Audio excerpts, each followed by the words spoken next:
Kita sambung wawancara kita. Of course, we are here at Istana apa ni bunda? Istana Ratu. Istana Ratu, because I'm right beside the Ratu right here. So we're going to continue the interview with a very pertinent question. Kenapa herba bunda? Dalam semua niaga, kenapa herba? Sebab satu hari perubatan herba ni akan hilang. Dan macam mana saya respect tentang herba, sebab masa saya miskin, saya tak ada kawan, anak saya sakit, bekas suami saya lumpuh dan saya tak ada duit. Apa yang you nak buat untuk orang yang you sayang? So you nak rawat dia.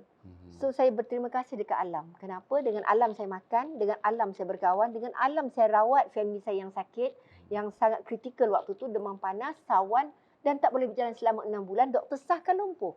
Jadi kenapa saya buat herba? Nenek saya pandai herba. Lepas tu bila saya belajar ilmu tentang herba, rupanya ilmu terlalu rendah. Jadi saya nak upgrade ilmu herba sampai saya jumpa Dr. Ayurveda. Ayurveda, Siddha, Yunani. So bila saya jumpa Dr. Ayurveda, Siddha, saya belajar ilmu tentang herba tu, saya combine kan dengan sampai sekarang perubatan Islam, perubatan herba juga daripada selawat Nabi dan perubatan Islam. So makin hari makin banyak ilmu saya belajar.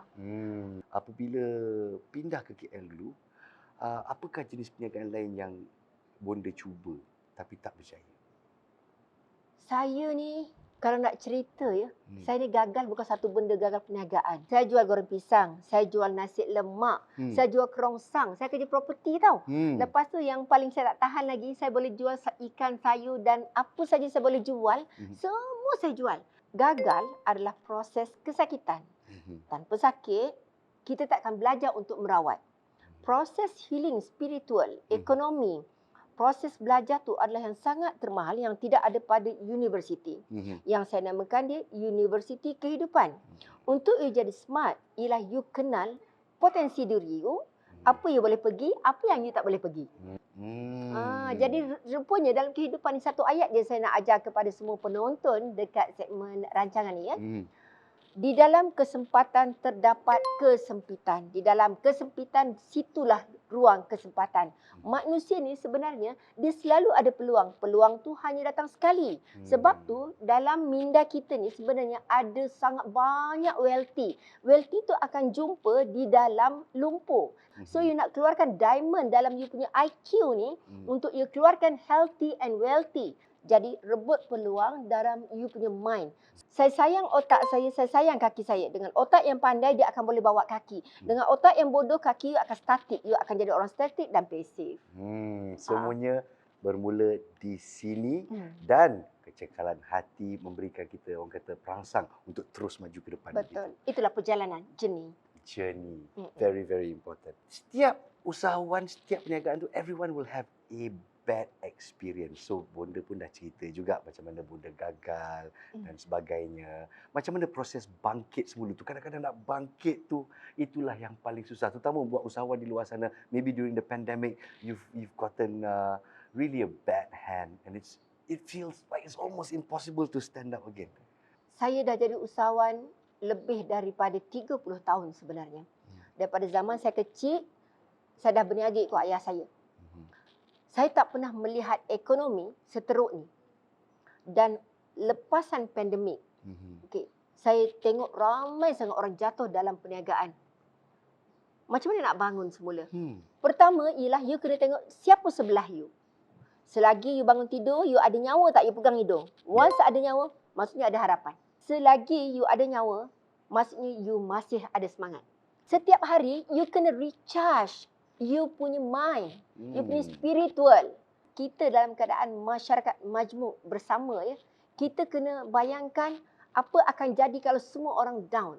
Semua usahawan down, jadi apa akan jadi Malaysia akan lagi teruk. Sebab once you polish you punya semangat, you akan boleh keluarkan you punya aura dan you boleh bangunkan lagi ramai orang supaya lagi ramai generasi yang hebat untuk membangunkan negara kita. Macam mana kita nampak Korea, Jepun, China bangun, Malaysia boleh bangun. Saya yakin. Jadi apa yang saya nampak, bonda sebagai seorang entrepreneur, sebagai seorang usahawan, you don't just concentrate on your business, you don't just concentrate about making money, you are concentrating on building human capital. Betul. Saya tengok staff semua macam dia lebih daripada staff. Dia nampak dan dia sayang bonda itu. Macam mana nak pupuk workforce begitu? Saya cakap begini. Anak saya dah kaya. You all nak angkat saya. Okay. Allah. Saya kata, you beli jiwa saya. Saya berjaya dalam kerjaya saya dengan keluarga saya adalah perkara yang biasa. Tetapi bila saya berjaya dengan you all yang bukan darah daging saya, ini adalah luar biasa. Bayangkan, kita sedang berperang dengan ekonomi. Kita berperang dengan sale yang drop. So macam mana kita nak naik? Kita jaga kita. Kita jaga kita. Dan kita berperang juga dengan macam Bonda katalah, dengan ego kita sendiri kan. Ya. Majikan pun ada kelemahan. Jadi adakah ini misi dan visi bukan saja untuk Jamu Ratu Melaya tapi untuk Sendayu Tinggi dan semua subsidiarinya? Adakah itu misi dan visinya? Nas, Bonda ni dah terlalu tua. Allah. Saya nak mati dengan cantik. Maksudnya macam mana saya tak nak hidup miskin, saya tak nak miskin jumpa Allah. Jadi bila saya membangun manusia, sebab Rasulullah SAW menyatakan, seorang manusia yang hebat adalah manusia yang memberi manfaat kepada orang lain. Bila saya membangun manusia, saya percaya manusia itu akan berbuat baik. Dan manusia yang kita bagi kewangan, support dia orang punya life, boleh bagi dia orang makanan.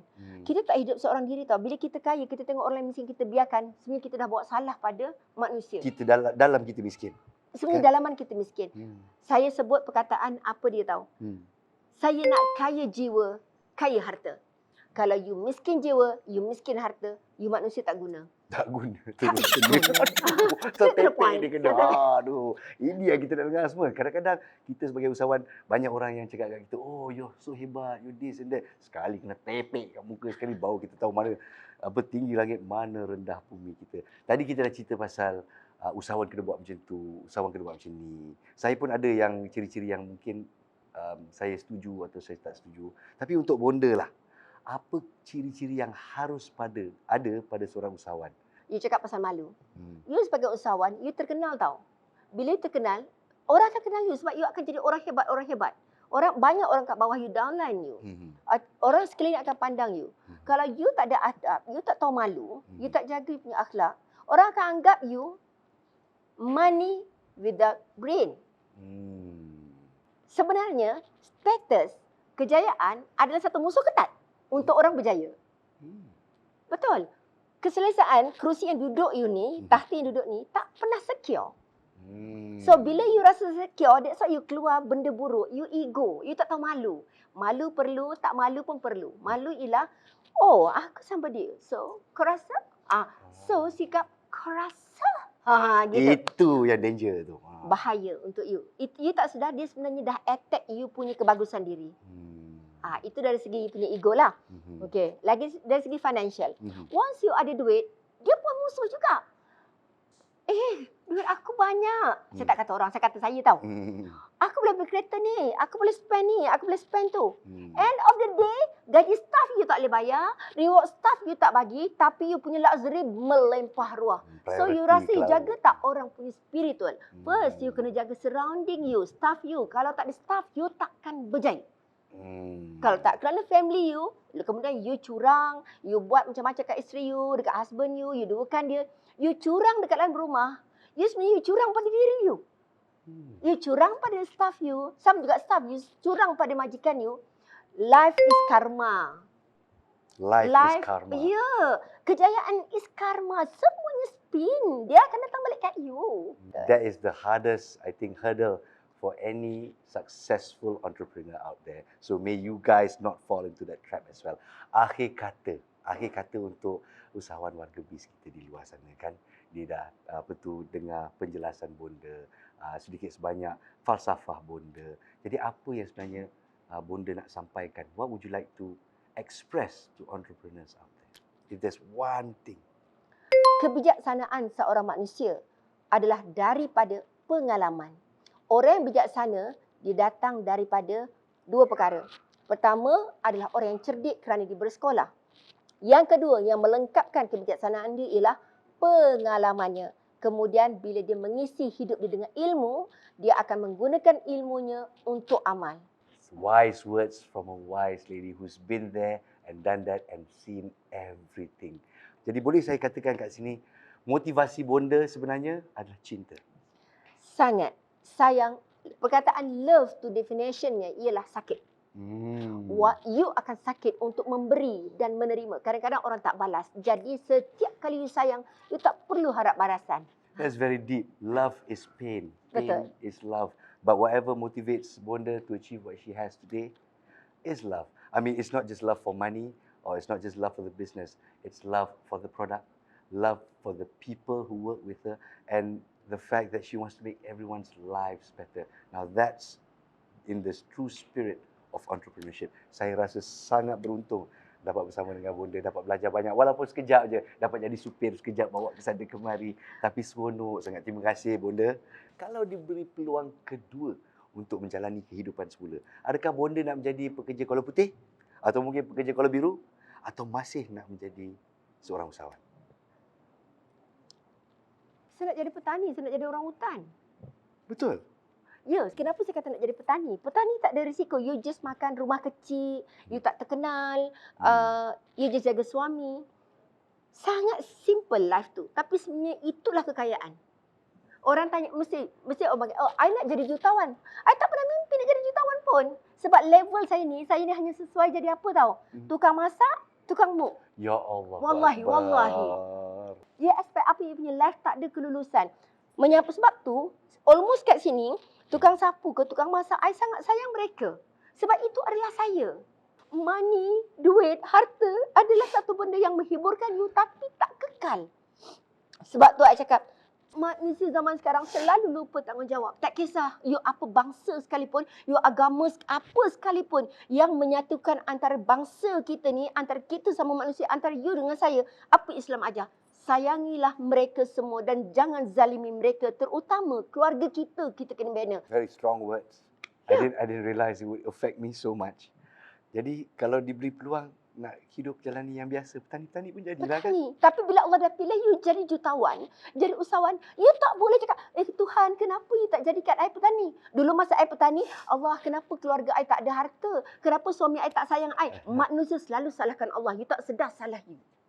There you go. Ya. Manusia selalu hidup dalam kesesatan. Betul? Ya betul. Manusia tak pernah bersyukur, berterima kasih. Sesama manusia, apa lagi dengan Tuhan. Wow.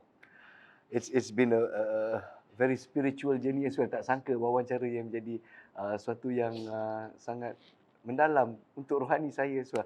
So may Allah SWT bless you in whatever you do.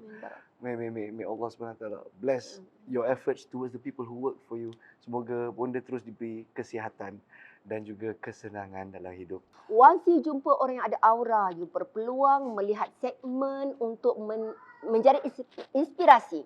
Ambillah satu word yang disampaikan sebagai kata-kata hikmah untuk build up you punya semangat, bukan untuk you. Kalau you cakap untuk you, untuk kereta you selfish, you rosakkan negara you rosakkan bangsa you rosakkan Malaysia yang cantik. Terima kasih banyak-banyak. Thank you very much, Sama. Bonda.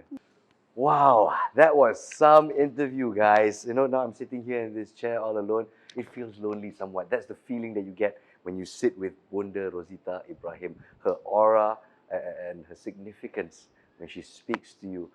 And she speaks from the heart. And this is an experience I will never forget. Hopefully, it's been useful for those of you who love the content here on Warga Base. Hopefully, it's given you some inspiration as well. You know, as entrepreneurs, we work on passion. But what motivates Bonda Rosita Ibrahim is something even more than that. I mean, yeah, you love money, you love your business, you love your products. But Bonda's love transcends all this. Her passion really comes from the heart. And the love that she shows, not just the business, but the people who work under her, it shows. It shows with their interaction. It shows with this interview. And hopefully, we can take inspiration from that as well. You want to be successful? You got to love. You got to love with all your might. And may all of you be successful with whatever we've learned today. This has been Let's Go Usahawan with myself, Naz Rahman, brought to you by TDC Holdings. Till we meet each other again in the next segment.